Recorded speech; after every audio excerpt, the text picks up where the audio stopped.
Assalamualaikum teman-teman. Kembali lagi di YouTube channel aku. Di sini kita akan membahas tentang ekonomi tertutup dalam perspektif Islam. Nah, sebelum kita bahas ekonomi terbuka dalam perspektif Islam, di sini Bapak Abdul Wadud Nafis telah memberitahukan kita tentang pengertian dari ilmu ekonomi terbuka itu. Menurut Bapak Abdul Wadud Nafis, perekonomian terbuka atau yang lebih dikenal dengan ekonomi empat sektor ini memiliki pengertian sebagai berikut, yakni perekonomian suatu negara yang terlibat luas dalam perdagangan antar negara, yang mana hampir seluruh negara di dunia itu menganut sistem terbuka, dan dengan ikut campur dalam perdagangan internasional dapat memacu ekonomi nasional karena akan memperluas pasar dan meningkatkan daya saing produksi dalam negeri. Nah, selanjutnya dari slide yang ini, Bapak Abdul Wadud Nafis itu menjelaskan tentang konsekuensi dari perekonomian terbuka, yang mana dari segi ekonomi makro, ekonomi terbuka berarti ada pasar keempat dalam proses perekonomian, yaitu pasar luar negeri. Adanya pasar luar negeri mempunyai konsekuensi yang lebih lanjut terhadap pasar-pasar lainnya. Khususnya ada konsekuensi penting yang menyangkut penyesuaian dari tiga konsep. Yang pertama yaitu permintaan agregat atau di pasar barang.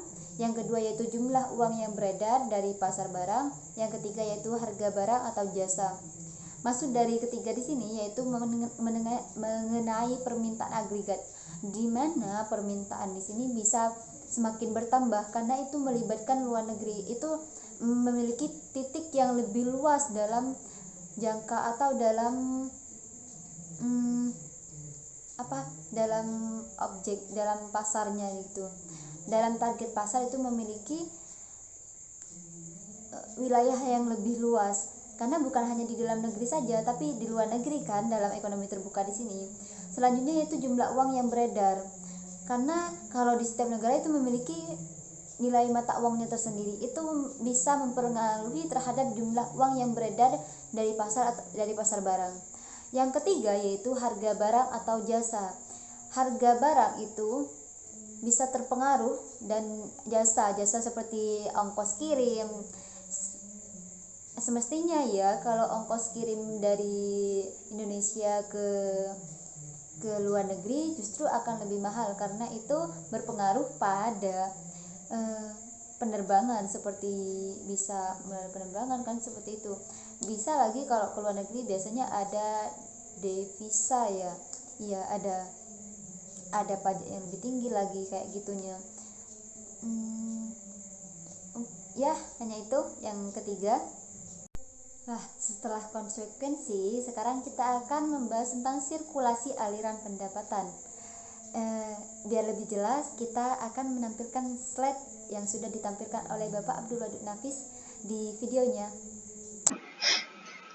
Ya, assalamualaikum warahmatullahi wabarakatuh.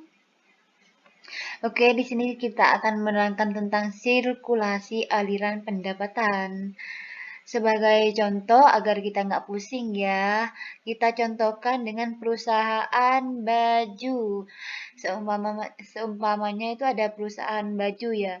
Bagaimana siklus dari keempat sektor ini, yaitu sektor perusahaan, pemerintah, rumah tangga, dan luar negeri. Yang pertama yaitu dari perusahaan ke rumah tangga. Aliran pertama yaitu melalui pendapatan faktor-faktor produksi. Jadi, keuntungan yang diperoleh oleh perusahaan dari rumah tangga yaitu melalui pendapatan faktor produksi, di mana rumah tangga itu membeli barang, membeli jasa kepada perusahaan seperti. Selanjutnya yaitu dari rumah tangga ke luar negeri. Bagaimana bisa memperoleh keuntungan, yaitu dengan mengimpor barang dari luar negeri. Seumpamanya itu membeli baju dari luar negeri, itu bisa mendapatkan keuntungan juga dari rumah tangga. Rumah tangga itu bisa mendapatkan keuntungan dengan bisa membeli barang ke luar negeri. Dan dari luar negeri juga bisa mendapatkan keuntungan dari hasil pendapatan faktor atau pembelian barang yang dilakukan oleh rumah tangga.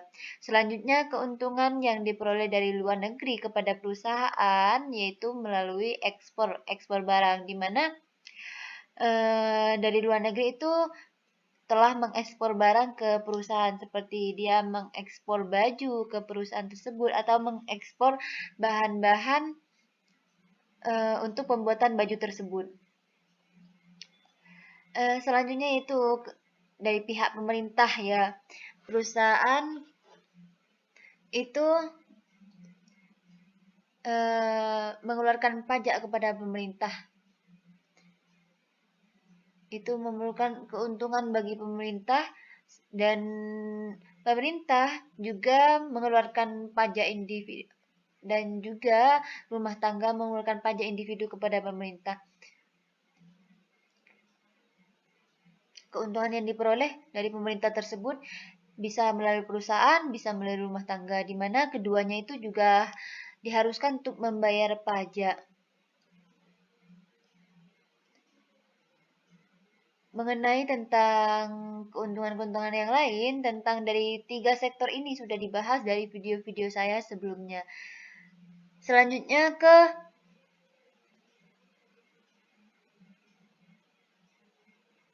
pemerintah ke perusahaan.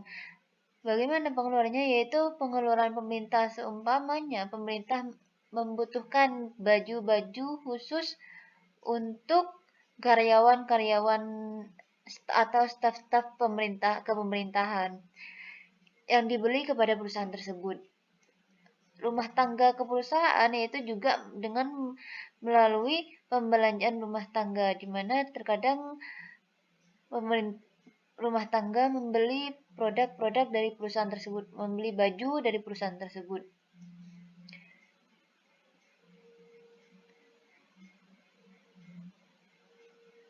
Selanjutnya yakni rumah tangga